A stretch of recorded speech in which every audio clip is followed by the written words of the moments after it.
entre los apóstoles, ¿cierto? Y hoy la lección que tenemos está aquí, en esta frase del credo que dice: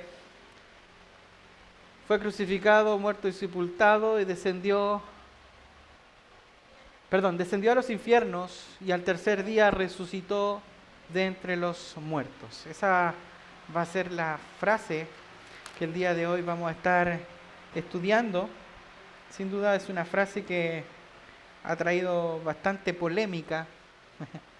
Realmente si Cristo descendió a los infiernos o no, ¿cierto? Algo que teológicamente algunos anhelan poder llegar a saberlo a plenitud, pero se han centrado solamente en esa frase que han olvidado todo lo demás, ¿cierto? Cierto, dice el hermano Yael. Amén. Lucas capítulo 24, vamos a leer los primeros 10 versículos. Dice la palabra del Señor: el primer día de la semana, muy de mañana, vinieron al sepulcro trayendo las especias aromáticas que habían preparado y algunas otras mujeres con ellas. Y hallaron removida la piedra del sepulcro. Y entrando, no hallaron el cuerpo del Señor Jesús. Aconteció que estando ellas perplejas por todo esto, he aquí se apareció junto a ellas dos varones con vestiduras resplandecientes. Y como tuvieron temor y bajaron el rostro a tierra, le dijeron: ¿por qué buscáis entre los muertos al que vive? No está aquí, sino que ha resucitado. Acordaos de lo que os habló cuando aún estabais en Galilea, diciendo: es necesario que el Hijo del Hombre sea entregado en manos de hombres pecadores y que sea crucificado y resucite al tercer día. Entonces ellas se acordaron de sus palabras y volviendo del sepulcro dieron nueva de todas estas cosas a los 11 y a todos los demás. Eran María Magdalena y Juana y María madre de Jacobo y las demás con ellas, quienes dijeron estas cosas a los apóstoles. ¿Qué les parece si todos juntos recitamos el credo como lo hemos estado estudiando, ¿cierto? Nuestra confesión de fe histórica. Todos juntos. Creo en Dios Padre Todopoderoso, Creador del cielo y de la tierra, y en Jesucristo, su Hijo unigénito, Señor nuestro, que fue concebido por el Espíritu Santo, nació de la Virgen María, padeció bajo Poncio Pilato, fue crucificado, muerto y sepultado, descendió a los infiernos y al tercer día resucitó de entre los muertos, ascendió a los cielos y está sentado a la diestra de Dios Padre Todopoderoso. Desde allí ha de venir a juzgar a vivos y a muertos. Creo en el Espíritu Santo, la Santa Iglesia Universal, la comunión de los santos, el perdón de los pecados, la resurrección del cuerpo y la vida eterna. Amén. Qué lindo, ¿no? Maravilloso. Al tercer día, dice, resucitó de entre los muertos.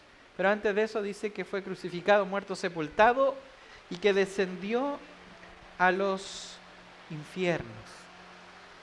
Fíjense que el texto bíblico de Lucas parte haciendo una pregunta a las mujeres que se encuentran allí en búsqueda de este Jesús, que había pasado todo lo que hemos visto y que había sido llevado al sepulcro.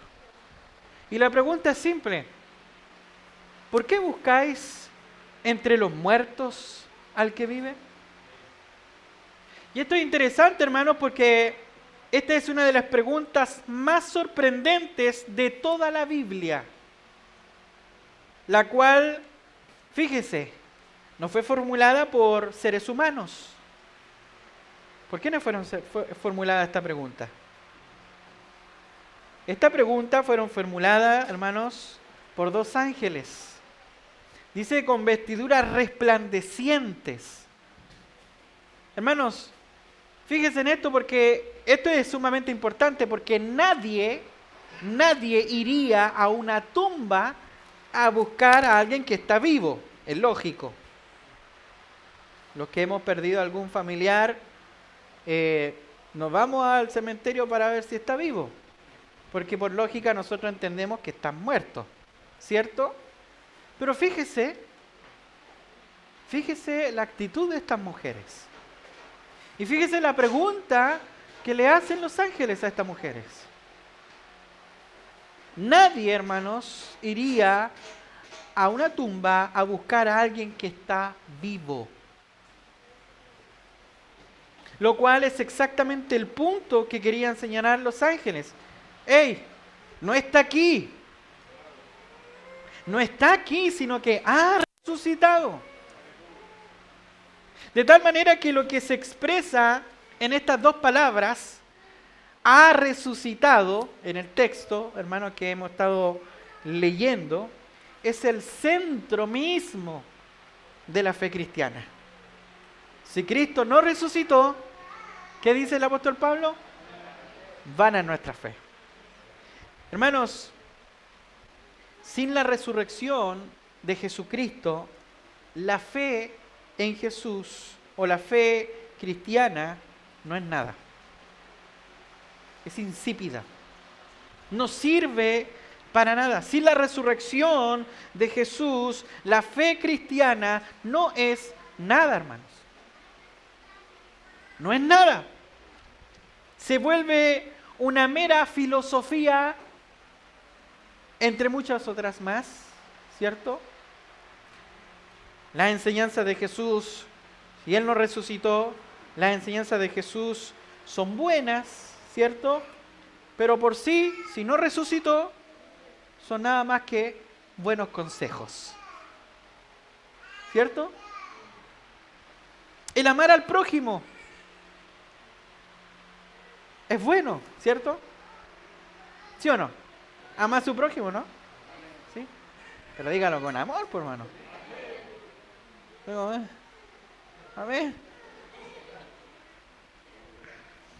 Te amo, pero el Señor te ama más. Amén. El amar al prójimo es bueno, hermano, pero sin la resurrección no es nada más que un buen consejo. Si quieres, amas a tu prójimo. Venir a la iglesia, hermano, puede edificar a las familias, a los matrimonios, a nuestros hijos. Pero sin la resurrección, la iglesia misma se deshace. Si Cristo no ha resucitado, hermanos, ¿cómo se llaman esas reuniones que hacen en las villas? ¿Un club de madres? ¿Un club social? Si Cristo no ha resucitado, la iglesia pasa a ser como un club social, ¿no? Un centro de madres. Hermano, Jesucristo resucitó al tercer día, dice el credo apostólico. Y estas son las mejores noticias de la historia de la humanidad. Que el Salvador del mundo, el que tenía la esperanza para este mundo perdido, resucitó. De manera que la resurrección de Jesús de entre los muertos no es solamente una verdad histórica, es decir, algo que nosotros podamos demostrar históricamente. De hecho, la historia se separa en antes y después de Cristo, ¿cierto? La resurrección no es solamente una verdad histórica ni un milagro supremo, sino que es la promesa misma de salvación para todos los que creen y se arrepienten de sus pecados. Eso es lo que es la resurrección. Hermanos, la historia entera, toda la historia gira alrededor de la encarnación del Hijo de Dios y de la obra redentora de Cristo. Y esta obra redentora de Cristo descansa en el hecho de que al tercer día Él resucitó de entre los muertos. Dice que después de que Jesús fue crucificado, su cuerpo fue sepultado, ¿cierto?, en una tumba, donde permaneció allí sin vida por 3 días. Siendo completamente humano, Jesús se somete ahora a la experiencia de la muerte normal de un ser humano, ¿cierto? Y fíjense que el credo de los apóstoles registra este hecho con palabras al momento de decir que Él descendió a los infiernos.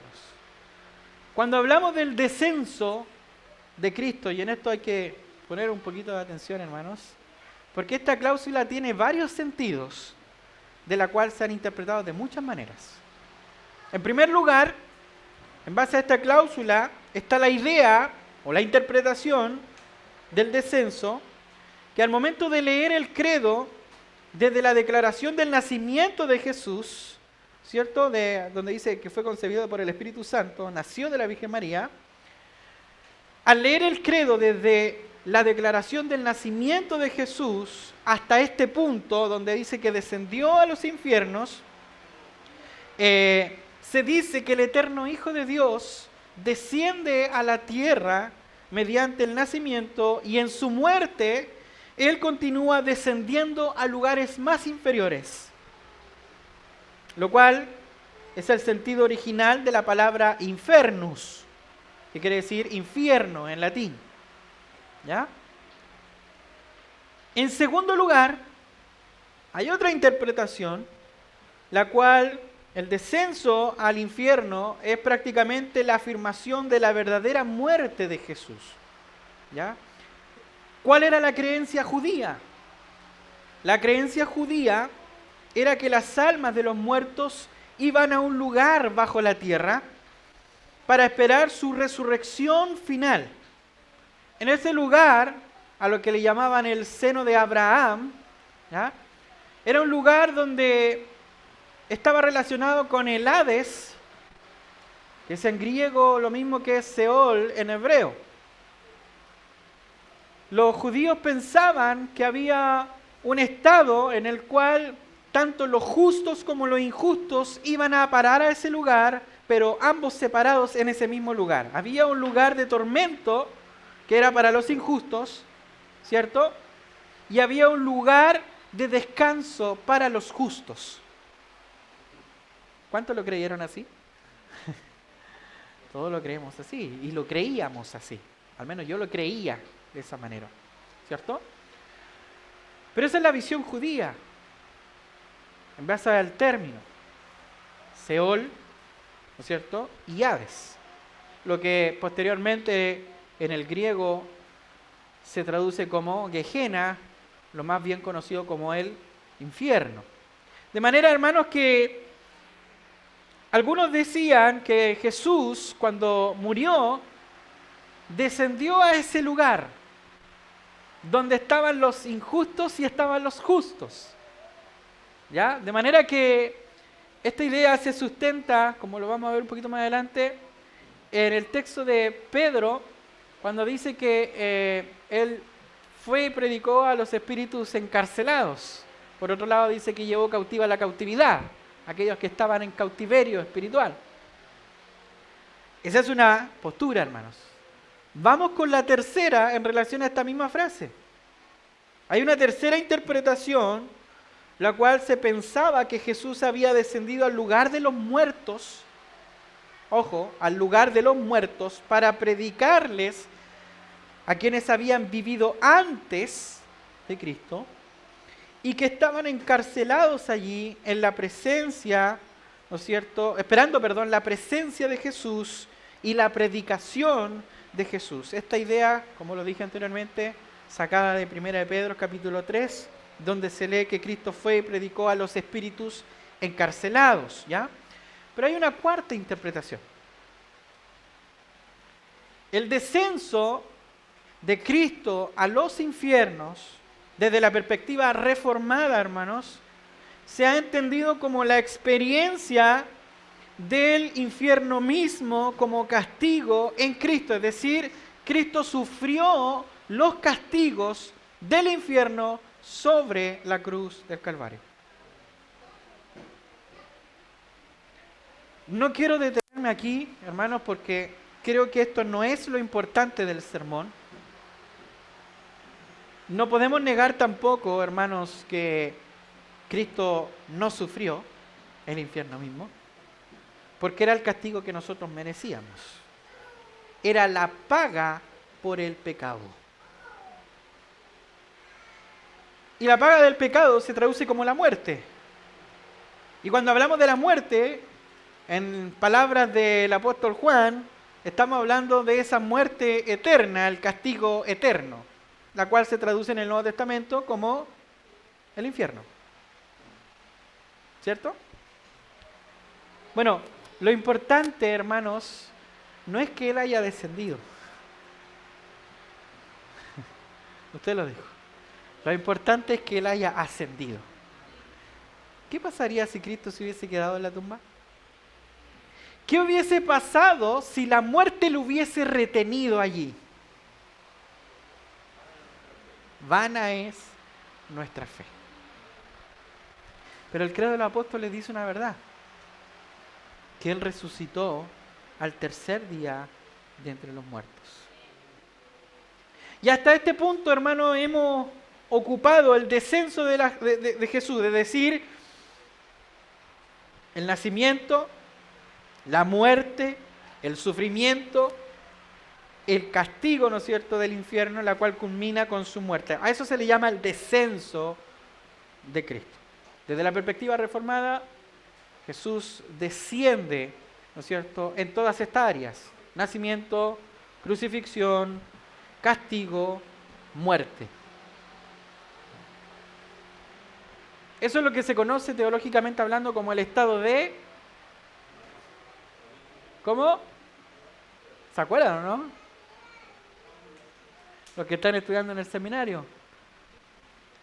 El estado de humillación. El Rey soberano nace para ser humillado. Es castigado en humillación. Muere en humillación.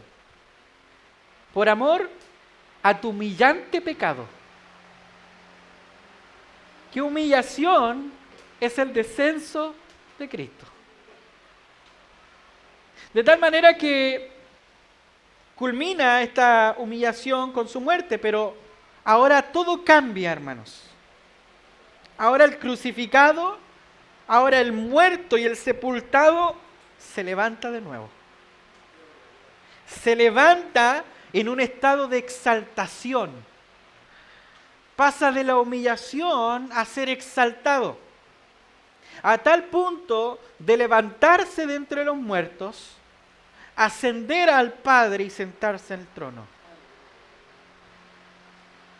El Rey de Reyes y Señor de Señores. Este que ha sido crucificado, muerto, sepultado, se levanta de nuevo, vivo de entre los muertos. Y llegamos al punto del cual Pablo habla cuando dice, por lo cual, allí si lo vemos en Filipenses capítulo 2, si me puede acompañar, Filipenses 2, versículo del 9 al 10, Pablo dice, llegando a este punto, lo siguiente, por lo cual Dios también le exaltó ¿hasta dónde? Hasta lo sumo, dice, y le dio un nombre que es por sobre todo nombre. ¿Para qué? Para que en el nombre de Jesús se doble toda rodilla de lo que está en los cielos y en la tierra y debajo de la tierra. Hermanos, cuando hablamos acerca de la exaltación, porque ya estamos hablando sobre la exaltación, al tercer día resucitó. Cuando hablamos acerca de la exaltación de Cristo, es importante que recordemos y no nos olvidemos, por favor, que fue más que una revelación de su gloria encubierta. A través de la humillación de Cristo, el Hijo obtuvo, hermanos, una gloria mayor que la que originalmente Él poseía. Él realizó cosas que el Padre bendijo, ¿no es cierto? Y su sacrificio, hermanos, compró un pueblo para su propia herencia, así como el derecho de sentarse ante el trono de Dios o en el trono de Dios. Con esas obras maravillosas, hermanos, esos portentos, el mérito del Hijo, Cristo, su dignidad, y gloria se incrementaron como el resultado de su humillación. A tal punto, hermanos, que muchos cristianos no entienden esto.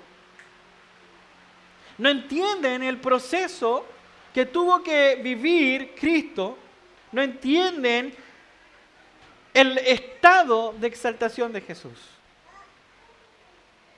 Pero la resurrección de Cristo fue tan importante para nuestra salvación como lo fue su muerte. Fíjese que la resurrección de Cristo, hermanos, para la iglesia primitivas, no fue solo una doctrina esencial para la iglesia primitiva, sino que constituye la esencia de la proclamación apostólica y el testimonio de la iglesia hoy en día. Hermanos, nosotros no predicamos de uno que está en la tumba o colgado en la cruz. Nosotros anunciamos de la esperanza de gloria de aquel que ha extendido su amor por medio del sufrimiento para recurrir a aquellos que estaban muertos en delito y en pecado y darle la esperanza de vida que fuera de nosotros, ni por nuestros méritos ni por nuestras obras podríamos alcanzar. De tal manera, hermanos, que Pablo no escatimó en palabras cuando él consideró la necesidad teológica de la resurrección. 1 Corintios capítulo 15, versículo 17. Si Cristo no resucitó, vuestra fe es vana y aún estáis en vuestros pecados.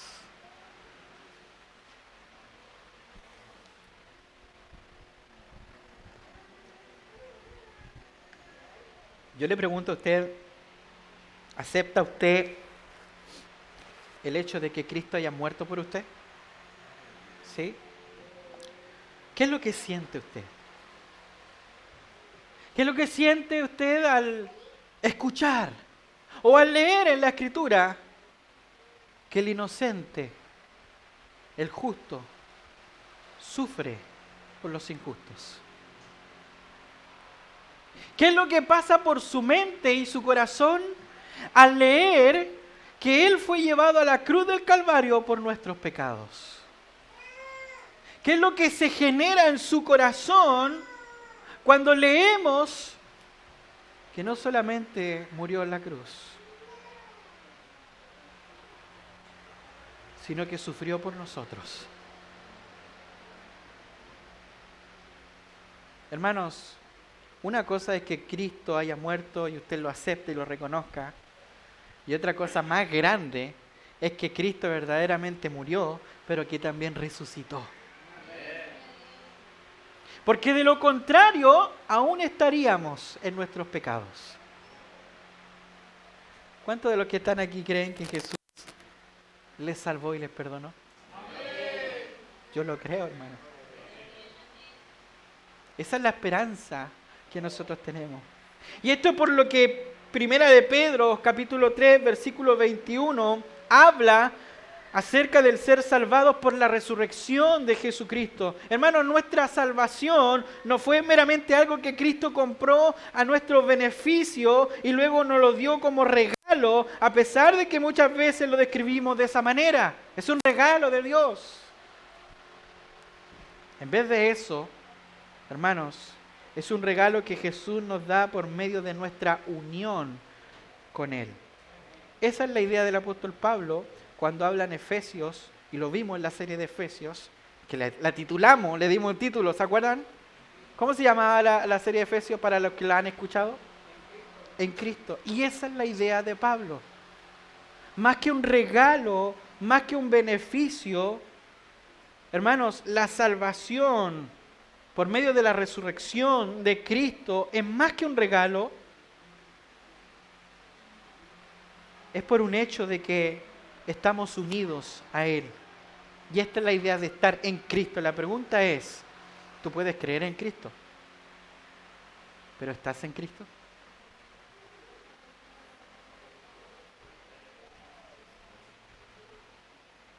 En otras palabras, gracias a la resurrección de Cristo, todos aquellos que estaban muertos en sus delitos y en sus pecados tienen una esperanza de vida nueva. Dice el apóstol Pablo en 1 Corintios, capítulo 15, versículos del 21 al 22, tienen esta esperanza porque por cuanto la muerte entró por un hombre, también por un hombre la resurrección de los muertos. Porque así como en Adán todos mueren, también en Cristo todos serán vivificados. Hermanos, qué glorioso. Nosotros somos perdonados a través de la muerte. Porque a través de nuestra unión con Él, morimos con Él en la cruz. Ya no vivo yo, vive Cristo en mí. Juntamente con Él fui crucificado. Aleluya.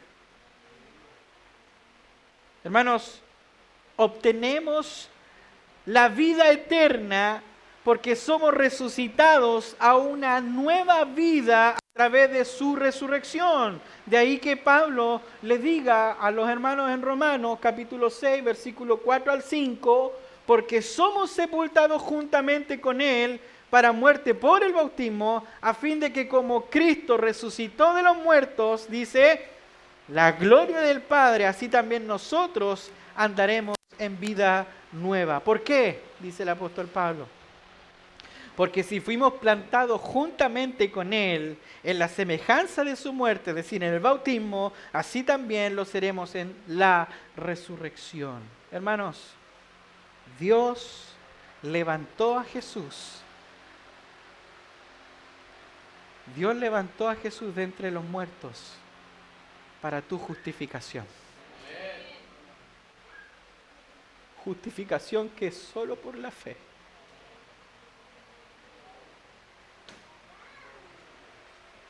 Jesús murió para pagar por el pecado humano y fue resucitado para llevar a cabo nuestra justificación.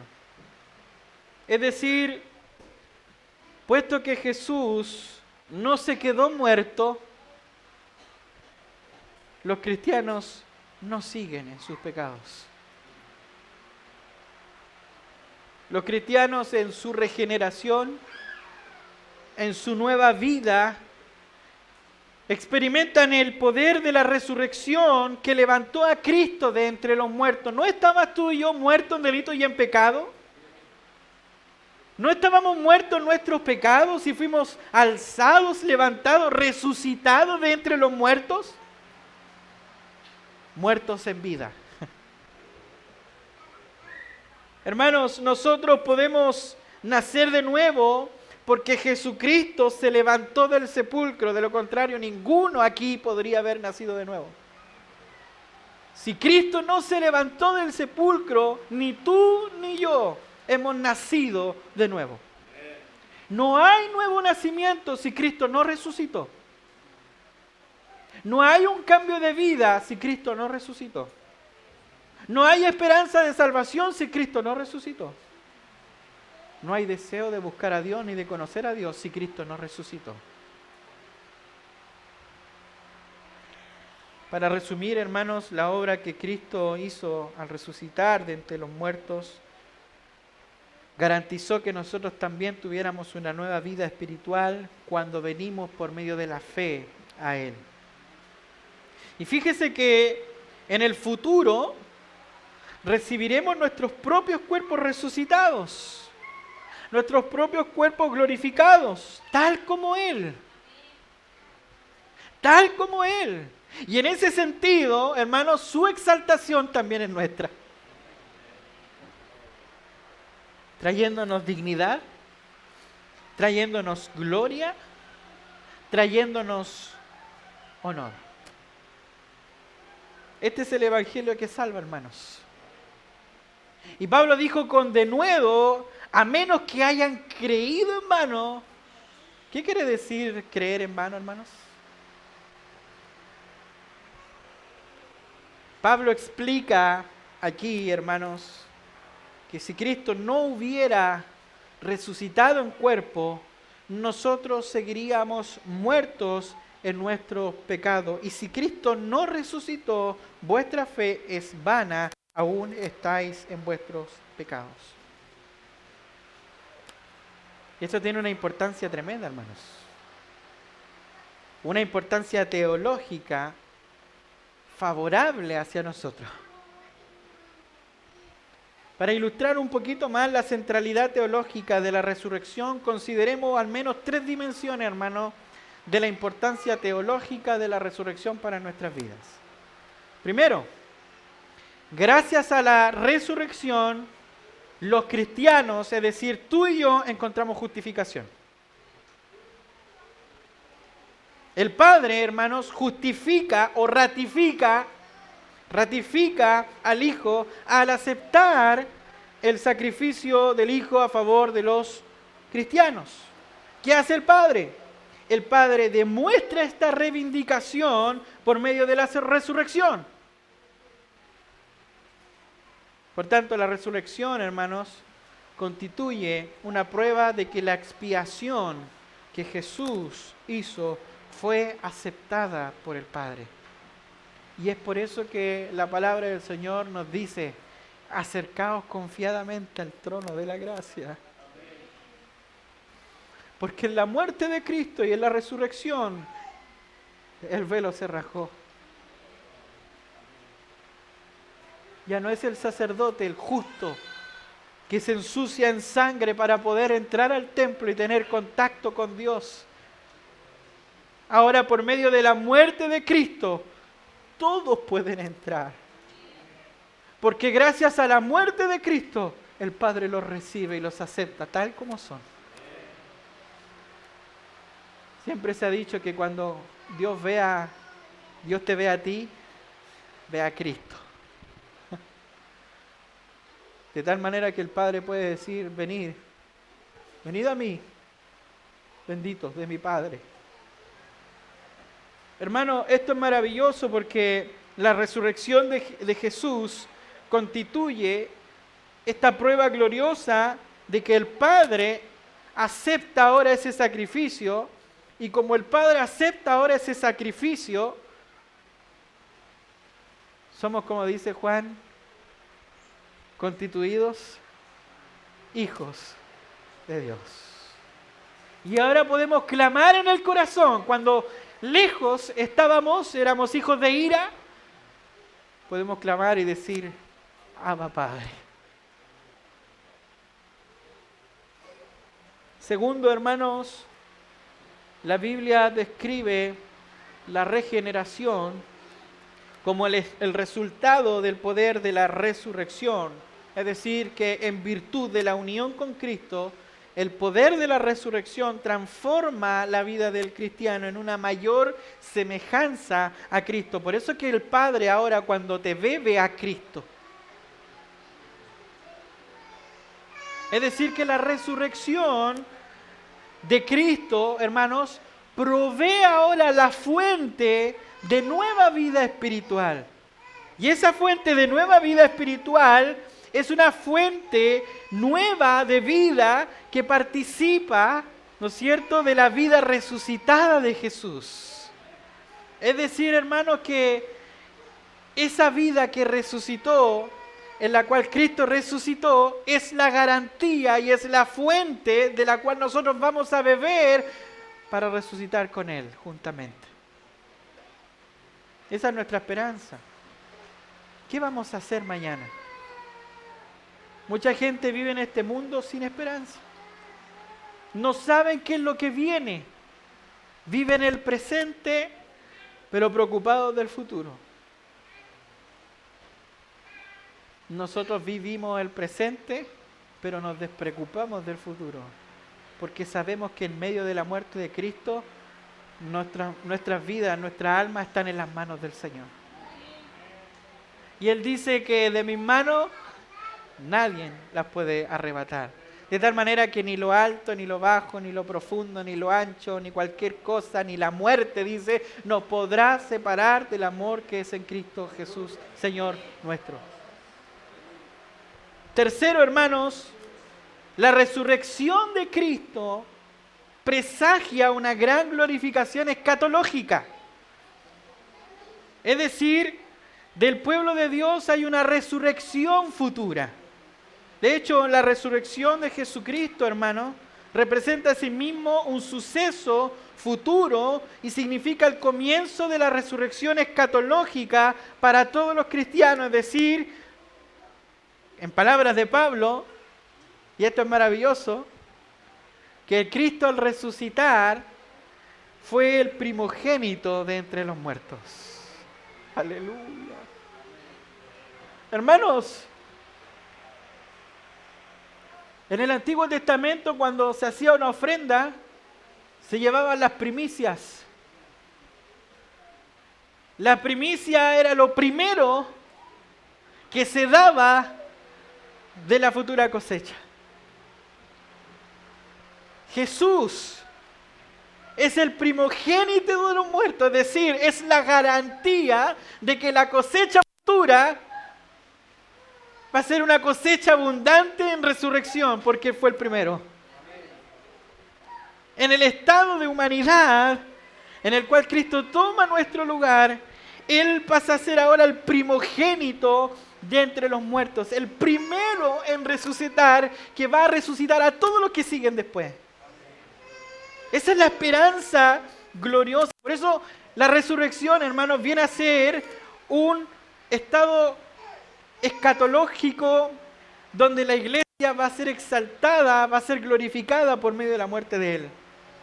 Si Él no resucitó, ninguno de nosotros vamos a resucitar en el futuro. Él es la garantía. Jesús viene y se presenta como la ofrenda perfecta. Él es la arra, ¿no es cierto? La garantía. Aquí está. Yo me doy por ellos. Esto es mío, esto me pertenece, dice Jesús. Así como yo resucité y vencí a la muerte, estos que mueren vencerán porque yo vencí primero. Hermanos, la resurrección corporal de Jesucristo provee la garantía de que quienes creen en Él también se levantarán de entre los muertos. ¿Lo crees así? Yo lo creo así. Yo espero resucitar el día de mañana y ver a mi Señor. Tocar sus manos, su cuerpo y decirle gracias. Porque no hay ofrenda, no había forma, ni por mucho dinero que tuviéramos. Él era la ofrenda perfecta, y si Él no hubiese venido, hermanos, qué terrible sería para nosotros. Siempre digo, en el cielo va a haber tanto gozo, pero a la vez va a haber tanto llanto, hermanos, que me imagino que ese mar de cristal es un mar formado por lágrimas de agradecimiento. Va a ser tan grato el lugar, el momento de la gloria de Dios reflejado en el Hijo, que el llanto, el júbilo va a ser tremendo. Pero cuando Cristo quiera decir algo, lo único que va a hacer va a levantar su mano. Y ese orificio que está en su mano va a ser un rotundo silencio.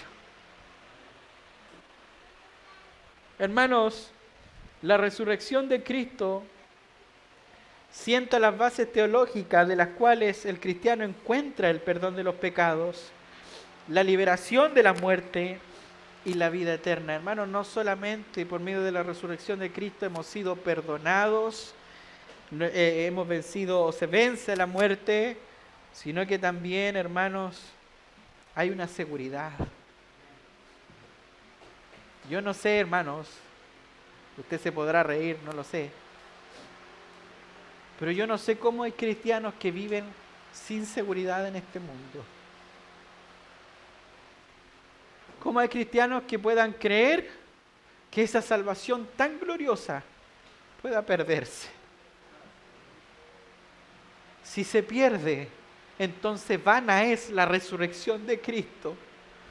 Porque eso quiere decir que Cristo tendría que venir a morir y resucitar cada vez que se pierda. Y Cristo, su sacrificio fue una vez y para siempre.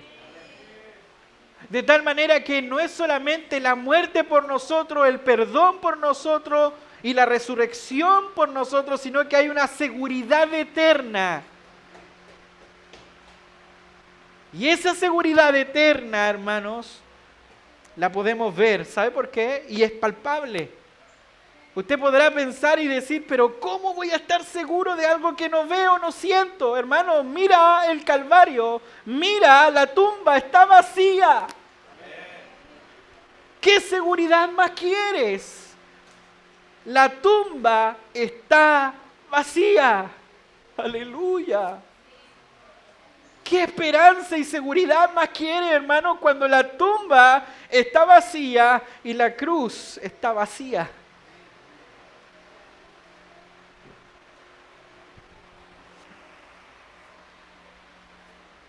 La resurrección de Cristo de los muertos, hermanos, cumplió todas las promesas de Dios.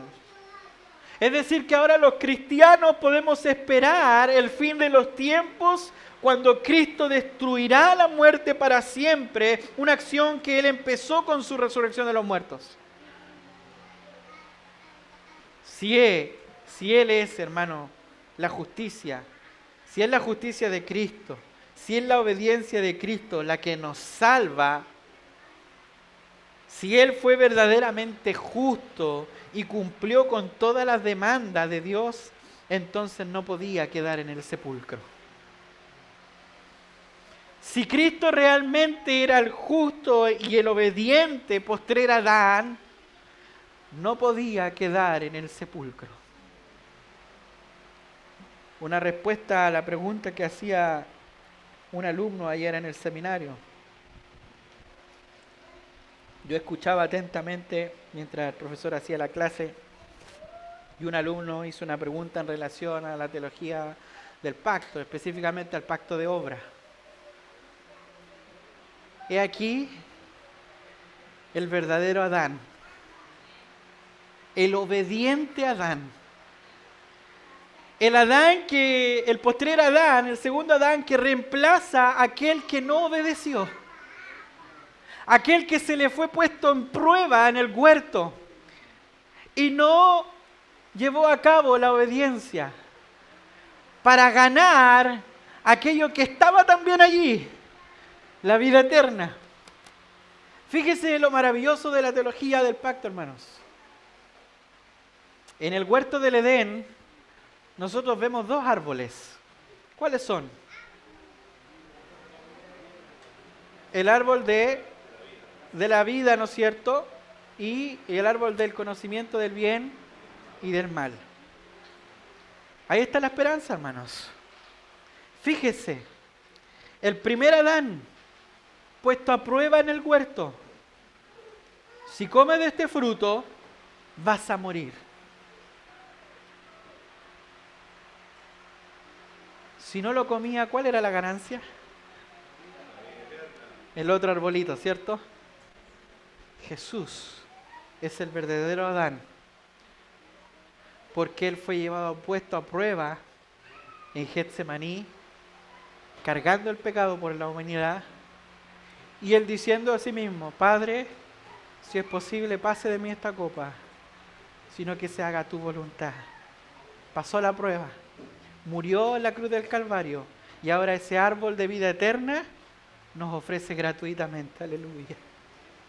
Y esa es la esperanza que nosotros tenemos, que lo que se perdió en el principio lo recibimos por medio de Cristo, la resurrección y la vida eterna. No por nada Dios tiene que en el huerto del Edén, cuando el hombre fue puesto a prueba y pecó, tiene que sacarlo del huerto, llevárselos lejos, quitarles la gloria, ¿cierto? Y alejarlos de la vida eterna. Ahora por medio de Cristo, el verdadero Adán que obedece al Padre, por su obediencia, muere en la cruz del Calvario para darnos ese árbol de vida eterna. Hermanos, Si Jesús realmente fue el justo y cumplió las demandas de Dios, entonces no podía quedarse en la tumba. Solo un Cristo victorioso puede ser la base de nuestra salvación. Examina tu teología, hermano. Si no hay seguridad en tu teología, en tu pensamiento en base a la Escritura, entonces no tienes a un Cristo victorioso. Es decir, que Cristo no venció. Y es por eso que todavía estás en la duda y por ende propenso a perderte. Más nosotros creemos en un victorioso Cristo porque Él es la base de nuestra salvación. La salvación, hermanos, es por medio de la fe en un Cristo vivo, no en un Cristo muerto que todavía yace en una tumba o colgado de una cruz. Nuestra salvación depende de un Cristo vivo, por ende, si crees, como dice el apóstol Pablo, que Dios le levantó de entre los muertos, serás salvo. Sin resurrección estaríamos condenados, pero gracias a su resurrección somos declarados justos. Hermanos, afirmar lo que el credo dice al momento de decir y al tercer día resucitó de entre los muertos, recordamos que este a quien nosotros servimos está vivo. Y que aunque la muerte y el pecado todavía pareciera ser poderoso aquí en este mundo terrenal, ya fueron derrotados. Y esto es lo que la iglesia celebra cuando nos reunimos este día. ¿Qué día es hoy? Hoy es el día del Señor, que en simples palabras significa un día en que Él se levantó de entre los muertos y cantó la victoria. Jesús resucitó. Él venció la muerte, hermanos, y es por eso que la iglesia nos juntamos y celebramos este primer día de la semana para partir el pan en memoria de Jesús. No solamente, hermanos, recordamos que sufrió y que murió, sino que también venció en la resurrección, pero también su victoria es nuestra. No por nada el apóstol Pablo podía decir con plena libertad, ya no vivo yo, Cristo vive en mí. Pablo no tenía más en qué jactarse que en la victoria de Cristo en la cruz. La pregunta es, ¿de qué te jactas tú? ¿En quién te jactas? ¿En tus obras? ¿Te jactas en cuanto lees, en cuanto oras? ¿En cuanto tratas de portarte bien y hacer las cosas moralmente correctas? Si es así, ¿qué necesidad de Cristo hay en tu vida si tú lo puedes hacer todo? Hermanos, necesitamos de Cristo. Tú necesitas de Cristo. Sin Cristo en tu vida no tienes esperanza de salvación. Sin Cristo en tu corazón no tienes esperanza de vida.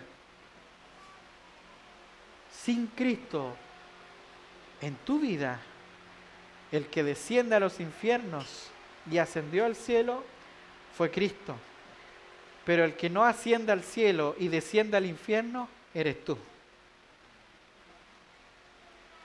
Hoy es el día en el cual el Señor nos llama a conmemorar, a recordar lo que Él ha hecho por nosotros y cómo Él venció en la cruz. Ya basta de correr, hermanos. Corramos hacia la cruz. Basta de esforzarse. Esfuérzate en Cristo, porque Él es tu fortaleza. Él es tu fuerza. Él es tu escudo. Sin Él, dice, Él mismo lo dice, sin mí, nada podemos hacer.